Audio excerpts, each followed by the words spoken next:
Hello' everyone, আজি বনাওঁ বলক পচলাৰে মাছৰ মাথা। এয়া ৰৌ মাছৰ মাথা বনাইছিলোঁ মই, জ্বলা ভাজি। দেখিছে এইখিনি ইনগ্ৰিডিয়েণ্টছ: পচলা, আদা, নহৰু, জলকীয়া, পিঁয়াজ, পচলা, তাৰপিছতে জিৰা গুটি আৰু মাছৰ মাথা। এই ইনগ্ৰিডিয়েণ্টছখিনি এইখিনিয়ে, আৰু অলপমান পিছত খাৰ দি দিম শেষৰ ফালে। দেখিছে তেল গৰম হোৱাত মই দিলোঁ পিঁয়াজ, তাৰপিছত জিৰা গুটি, আৰু আকৌ লগালগ দিলোঁ পচলা ভাজি দিয়াৰ পিছত, আৰু নিমখ আৰু হালধি দি আকৌ ৰেড চিলি পাউডাৰ অলপমান দিছোঁ, লৰাইছোঁ।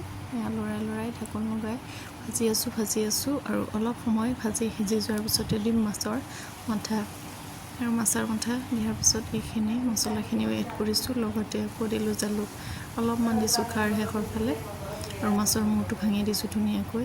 আৰু ধুনীয়াকৈ খোৱাৰ পিছত মোৰ জ্বলা ভাজিখন একেবাৰে ৰেডি হৈ যাব। মোৰ খুবেই ফেভৰেট, আৰু কোনে কোনে ভাল পায় এনেদৰে আৰু খাই জনাবচোন বাৰু দেই।